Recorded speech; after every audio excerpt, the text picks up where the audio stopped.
Hablar de la Secretaría Antilavado que va a poner su foco en los siguientes meses, atención, en partidos políticos en pleno año electoral, en las iglesias y en los clubes deportivos. Nos acompaña Daniel Espinosa, justamente el director de esta Secretaría. Muy bienvenido, buenos días. Buenos días, gracias por invitarme. ¿Cómo le va, Espinosa? Bien, bien. Bueno, Espinosa, cuente entonces esta acción que tiene...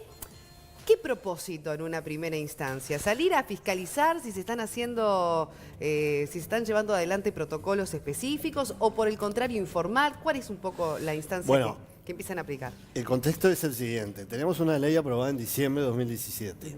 Ahí se incorporaron las organizaciones sin fines de lucro con un patrimonio mayor o con ingresos superiores a determinado monto. O sea, se dejaron de lado las pequeñas, digamos.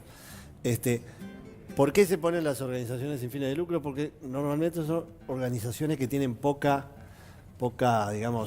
gobierno corporativo, poca transparencia en sus actividades. La típica, no estoy hablando de que las de Uruguay pase eso, pero a nivel internacional, entonces son fácilmente utilizadas para el financiamiento del terrorismo o para lavar dinero del crimen organizado. Se puso en la ley. En noviembre de este año 2018 se aprobó el decreto reglamentario que establece determinadas obligaciones.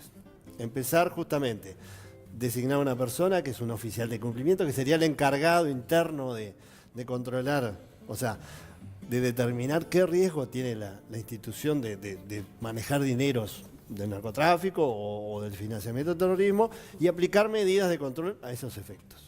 Eso es lo único que dice la reglamentación. Bien, y en cuanto a las instituciones que mencionábamos recién, ahí está. ¿Cuáles son las medidas que apuntan a evitar el blanqueo de capitales en el caso de iglesias, partidos políticos y entidades deportivas? ¿Por qué elegimos esas tres? También porque tenemos otro tipo de organizaciones sin fines de lucro, colegios, por ejemplo, que también están como obligados, pero hay que empezar por algo y a nivel internacional también, vuelvo al tema, son las consideradas más riesgosas. Los clubes deportivos, las iglesias, sobre todo los partidos políticos. por el tema donaciones, ¿no? Ahí está, o sea, está la posibilidad de, aportes. justamente, los riesgos grandes vienen en donaciones muchas veces del exterior.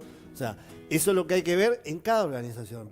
¿Cómo se hace para aplicar un protocolo? Por ejemplo, vamos a pensar en un partido político en plena campaña electoral, con la necesidad, además, ¿no?, de hacerse de fondos para poder llevar adelante la campaña, digamos, pasa a ser algo preciado. No nos olvidemos que los partidos ya tienen un órgano de control y tienen que identificar a los aportantes a partir con determinadas cifras. O sea, la Corte Electoral les controla o debería controlar determinados, que identifique los aportantes. Todos sabemos que después tienen un límite, aparecen un montón por debajo del límite y no se termina por cumplir. Ahí hay un problema.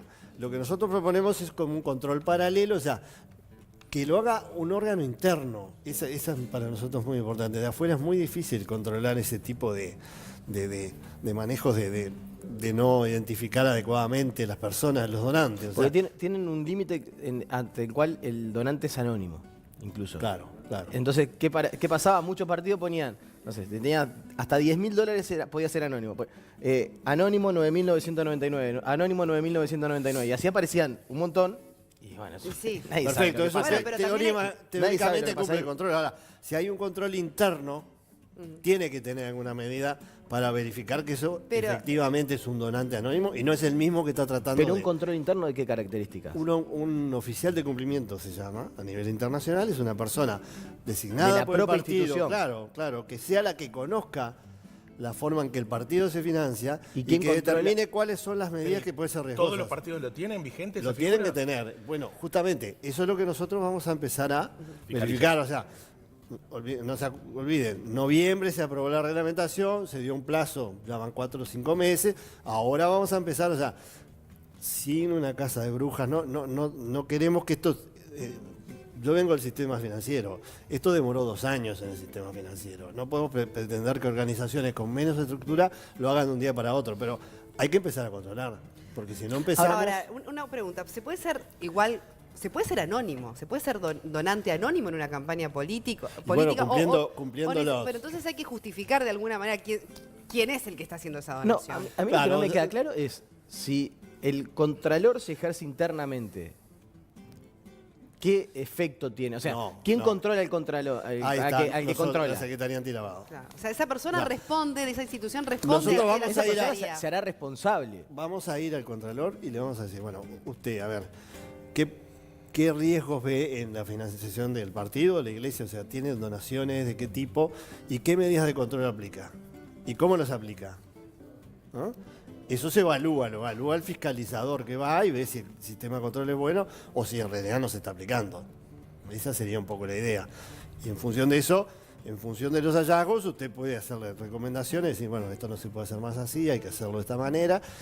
Y eventualmente, en casos graves, se podría sancionar. Sí, hay una nota del observador que incluso apunta a que son muy pocos todavía los partidos dentro de los partidos que están en carrera, muy pocos los que están instrumentando esta medida. Es una realidad. Entonces vamos a ver, a formalizar el control y a medida que vayamos viendo las respuestas, vamos a ver qué medidas adoptamos. Ahora, si nadie lo cumple, también se transforma en un problema del supervisor. O sea, tenemos que buscar medidas, con sancionar a todos no vamos a arreglar la cuestión. Tenemos que buscar medidas de acercarnos al sector, empezar a definir medidas en común, no sé. El tema es empezar y el objetivo es estratégico, ¿no?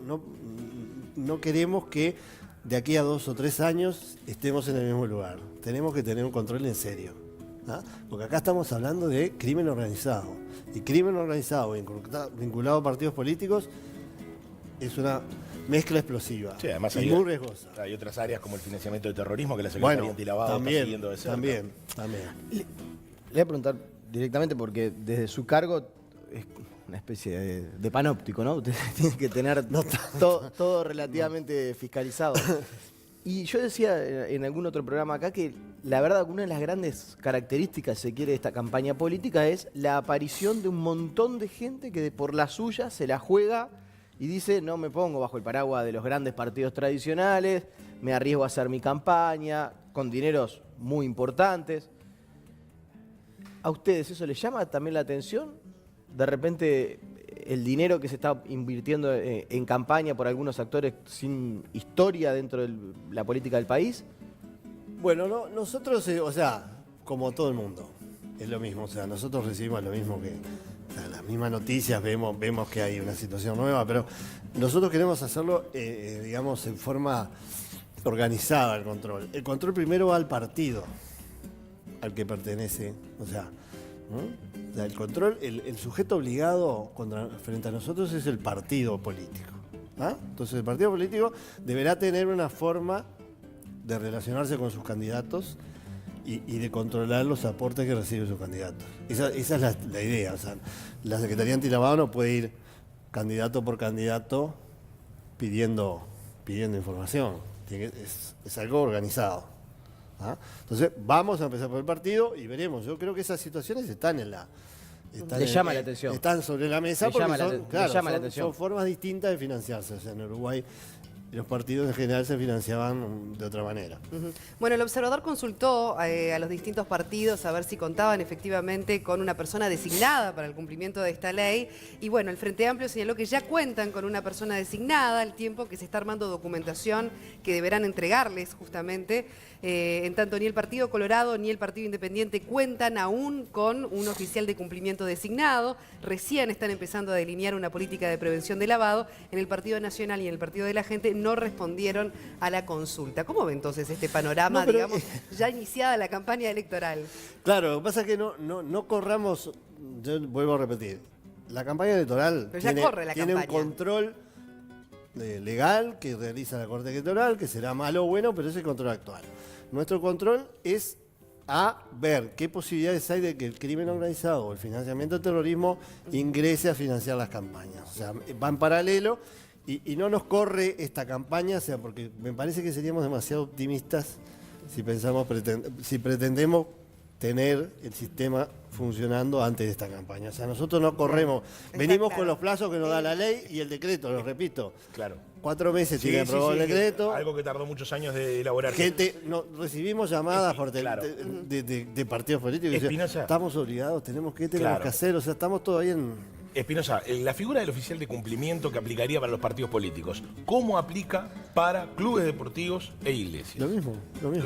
Pero van a fiscalizar que cada club tenga un oficial de cumplimiento y cada iglesia también. Bueno, iglesia es muy macro también, es un, digamos, de qué magnitud que se toman en cuenta. Hay un nivel de patrimonio mayor a $300.000 o ingresos anuales Ahí mayores está. a $400.000. O sea, Ese son es el- de un poco más alto nivel que... Espinosa, para redondear, ¿hay algún tipo de conflicto de intereses, digamos, con el tema de las donaciones en el mejor de los sentidos? Digo, que esto desaliente, digamos, ese control o esa figura a estas instituciones a la hora de recibir efectivamente donaciones que no vengan necesariamente del lavado de activos, pero que no se quiera, digamos, brindar demasiada información. Sí. No sé cómo explicarlo, digamos, en forma clara. Yo creo que es un aspecto a atender, sí, hay gente que dona pero no quiere. Pero habrá que ver el mecanismo, No o quiere sea, exponerse, que no esté quiere registrado quién fue el donante, no necesariamente es que sea público. De hecho, también, si la Secretaría Antilavado ve algo, tiene la misma obligación de secreto, de reserva que tiene la organización, o sea que no supone que se va a publicar la lista de donantes, en el caso del lavado. Pero al saberlo de forma institucional, los respectivos controles y demás, que no se quiera exponer a poner un monto que después pueda ser perseguido por otras situaciones. Claro, lo que pasa es que si no hay un grado de identificación mínimo, pero digo, le han no puede haber manifestado control. estas Sí, organizaciones eso siempre civiles esa siempre está situación la posibilidad, pero está lo que decía de compromiso. Pero Nicolás, ¿qué les han pedido si yo ahí? permito que haya donantes anónimos, yo puedo tener el famoso pitufeo de muchos aportantes no identificados por bajo el umbral, que sean la misma persona. O sea, en vez de un donante tengo 10 anónimos. La última, A ver, por favor, y pitufeo, en 15 segundos. Sí, está. Hace un tiempo Jorge Vázquez fue muy claro y dijo, en los pases del fútbol uruguayo se lava dinero. ¿Coincide con esa afirmación? Está el tema de los pases puente, que no es un secreto para nadie, que hay una reglamentación que determinados clubes uruguayos son utilizados para negociar jugadores al exterior, y la única explicación que hay ahí es un cambio de precios intermedio, ¿no? Porque no juegan acá. Sí, hay otros temas ahí, ¿no? Bueno, de la posesión, de quién de la tiene los posesión, derechos o sea, federativos. pero eso y- habilita a facturar, digamos, a un precio cualquiera. O sea, no digo que se lave en esos casos, pero es una actividad de mucho riesgo. Bien. ¿Le molesta cuando dicen que Uruguay es un centro de lavado? Me molesta que digan que es un centro de lavado. Yo creo que fue, con todas las letras, tuvo voluntad de serlo, estamos hablando de 10, 15 años, pero desde hace 10, 15 años yo siempre identifico la primera fecha, 2004, septiembre, último gobierno de Valle, estaba Leonardo Costa como secretario, se aprobó la primera ley de lavado seria, y a partir de ahí se han tomado medidas. O sea, yo creo que hoy no nos pueden calificar como un centro de lavado.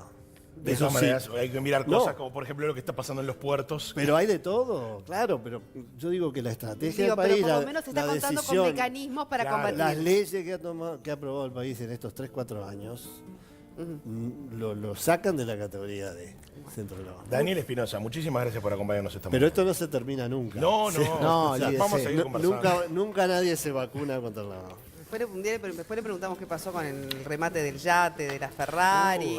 Y en realidad el caso Balseo es verdad que yo le iba a preguntar, pero hay algo que es verdad que está bajo la vieja código, normativa.